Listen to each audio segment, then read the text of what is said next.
आज का बाइबल का वचन दानियल का ग्रंथ अध्याय 7 वचन 15 से 27।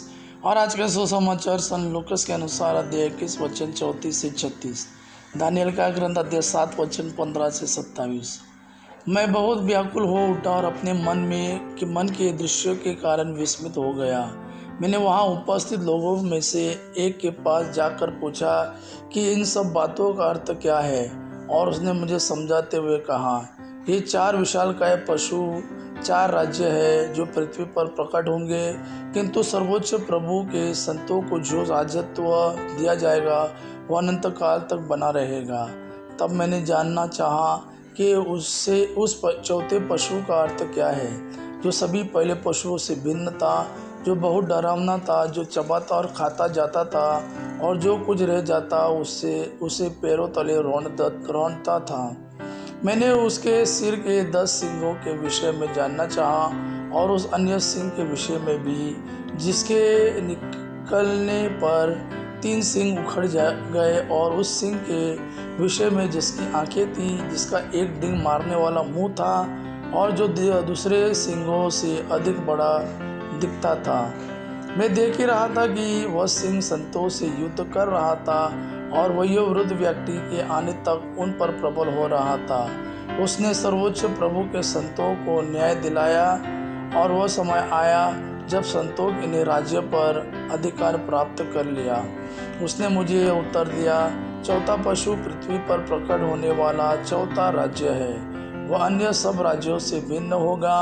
वह समस्त पृथ्वी को खा जाएगा और पैरों तले रौंद कर चूर चूर कर देगा।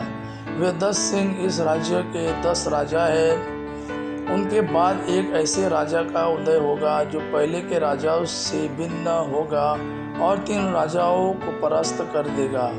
वह सर्वोच्च प्रभु के विरुद्ध बोलेगा, सर्वोच्च प्रभु के संतों पर अत्याचार करेगा, और पर्वों और प्रथाओं में परिवर्तन लाने की योजना तैयार करेगा।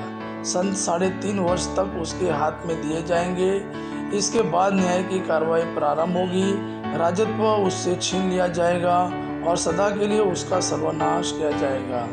तब पृथ्वी भर के सब राज्यों का अधिकार, प्रभुत्व और वैभव सर्वोच्च प्रभु के संतों की प्रजा को प्रदान किया जाएगा।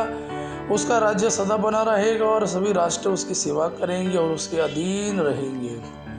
आज का सुसमाचार सन लूकस के अनुसार अध्याय 21 वचन 34 से 36।